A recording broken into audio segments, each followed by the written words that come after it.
Welcome back to the deep dive, everyone, and a special welcome to you, the learner, listening right now. We are so glad you're here. Absolutely. Thanks for tuning in.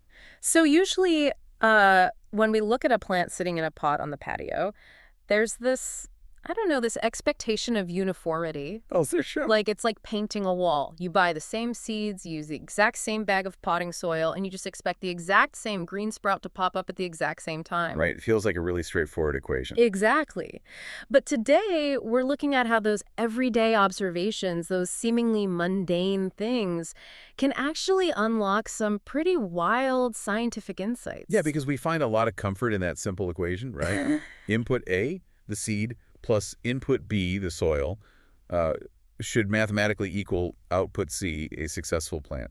But then you zoom in, Yeah. you look closely at the actual living environment, and that neat little formula just completely shatters. It really does. It's an incredibly temperamental microscopic landscape. Which is why today's source material is so fascinating. We've got this incredibly detailed log about a spice sprouting experiment.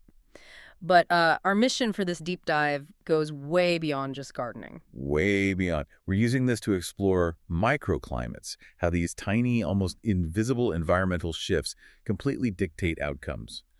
And we're also going to look at the staggering power of rigorous data tracking. Right, the longitudinal tracking in our everyday lives. But really quick, before we get into the weeds, pun intended, I want to set a ground rule for today. Good call. This source material is pulled from a massive personal journal spanning well over a decade.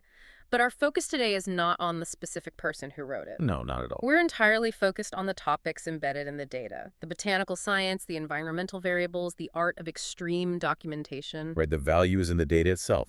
We're treating this archive as a lens to see how unseen forces shape our world. Okay, let's unpack this.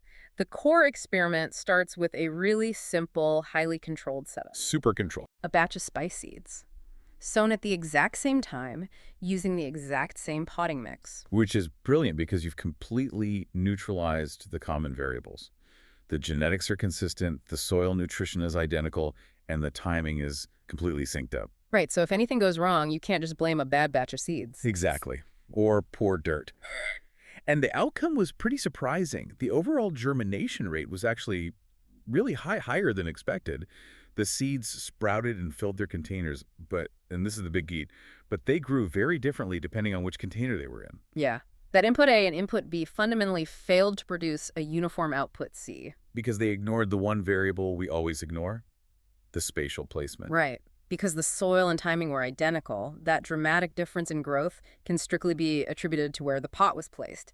It completely isolates the environmental variable. I like to think about it like real estate. Mm. It's like building two identical houses with the exact same materials, the exact same blueprints. Okay. But one house is built on a rocky cliff, taking brutal ocean wind, and the other is like nestled in a protected wooded valley. Same materials, totally different zip code. That's a great analogy. The environment acts on those identical structures in completely different ways. Right. And if you're the homeowner on the corner, you're spending all your money and time fixing the roof and sealing drafty windows. You have zero resources left to build a nice addition. Whereas the valley house needs almost no maintenance. All their resources go into expansion. And that translates perfectly to botany. Oh, totally. Moving a pot just 3 feet on a patio is basically changing its zip code. Ah. The plant in the stressful location spends its cellular energy just trying to survive. While the protected one can actually focus on vertical growth. And okay, here's where the specific findings from the source get a little mind-bending. Yeah, this is the good part. The containers were put in different areas, some were tucked into shadier spots with far less sun, and others were out in the open, exposed to this blazing tropical sunlight. And the result? The sprouts in the shade actually grew significantly taller and healthier than the ones in the blazing sun. Which completely defies what most casual observers think about plants. Right. I mean, wait a second. I have to push back on behalf of everyone listening. Aren't we taught in, like, first grade science that plants need sunshine to grow big and strong? We absolutely are. So why on earth would the ones hiding in the shade be the tall ones? Shouldn't the ones getting maximum solar fuel be winning? Well, what's fascinating here is that you have to look past the light itself. You have to look at what the light brings with it. Which is heat. Exactly. In a tropical environment, direct sun isn't just delivering photons for photosynthesis. It's delivering intense radiant heat. And that heat radically changes the biological equation. Wait, really? So what is the heat actually doing at a microscopic level? It comes down to water retention and a process called transpiration. So that intense sun causes really rapid evaporation in the shallow potting mix. Okay, so the soil dries out. Right. And picture a brand new seedling. It's incredibly fragile. Its root system is barely developed, so it can only pull water from the very top layer of soil. Oh, wow. The exact layer the sun is baking dry. Precisely. So the plant is sitting in an oven, losing its only water supply. And on top of that, the plant itself is sweating. Plants sweat. Well, through transpiration, they release water vapor through these tiny pores in their leaves called stomata. Right.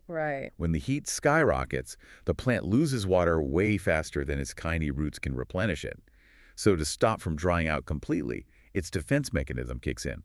It slams those stomata shut. Oh, but wait, if it closes its pores to save water, doesn't that also stop it from taking in carbon dioxide? You hit the nail on the head. So photosynthesis just grinds to a halt, even though it's sitting in full sunlight. Exactly. It literally cuts off its own ability to grow to survive the heat. It's using all its energy just to maintain turgor pressure, the water pressure inside its cells that keeps it from wilting. It stunts itself to save itself. That is wild. It has absolute zero energy left for vertical expansion. That drastically changes how I look at potted plants. So let's look at the valley house sprouts, the ones in the shade. Why are they doing so much better?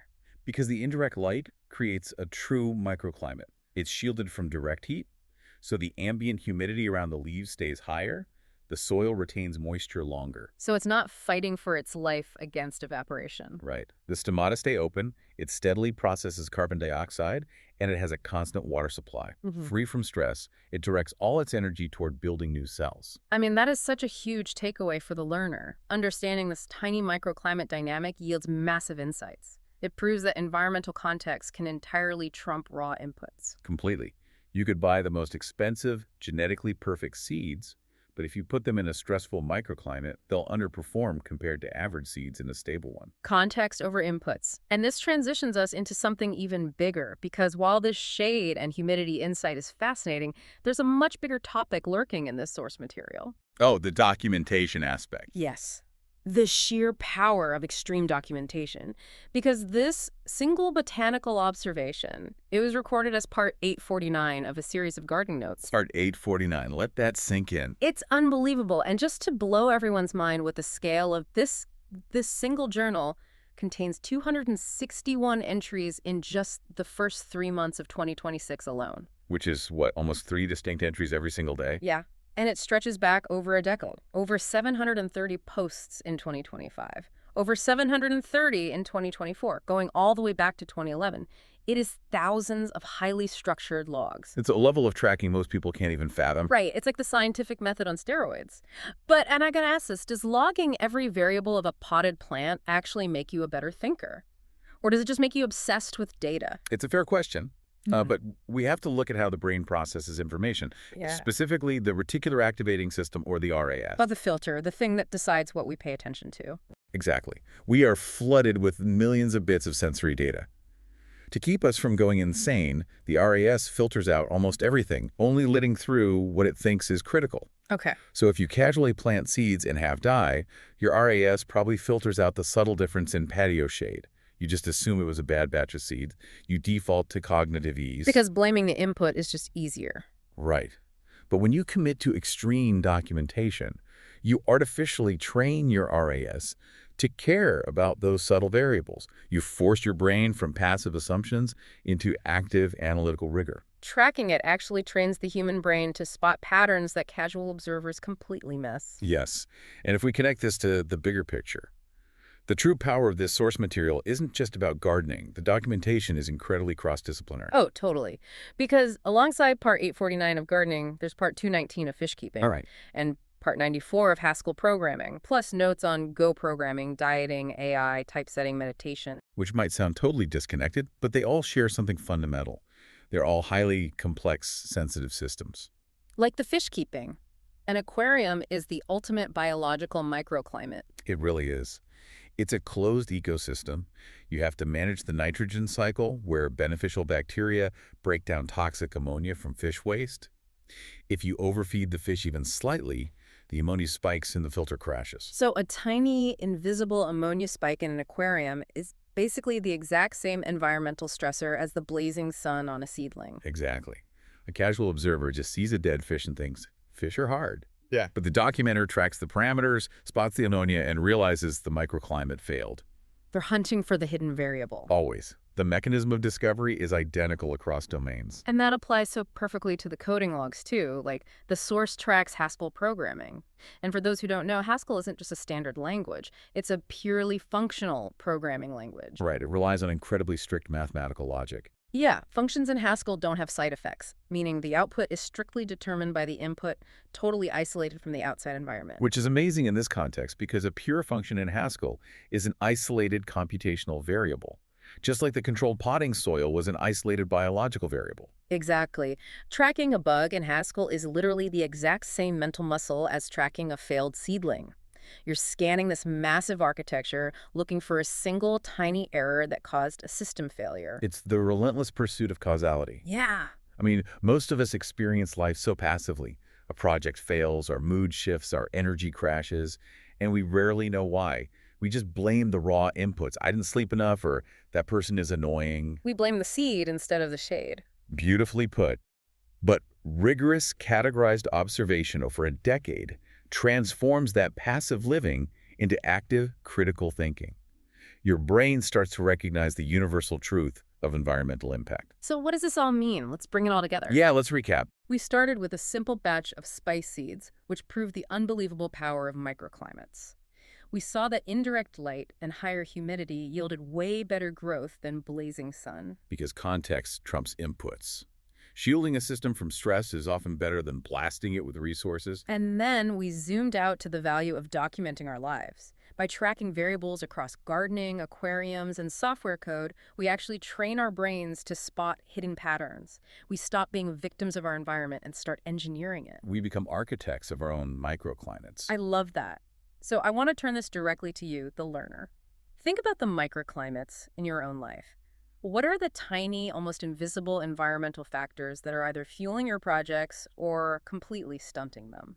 And really ask yourself, if a shift of just a few feet can completely change the growth trajectory of a living thing because of a slight change in light and humidity, what subtle, unnoticed variables in your own daily potting mix, your workspace, your habits, your routines, are secretly determining your own rate of growth? That is the perfect question to leave you with. Your environment is vastly more temperamental and vastly more powerful than you ever realized. Thanks for joining us on this deep dive, everyone. Catch you next time.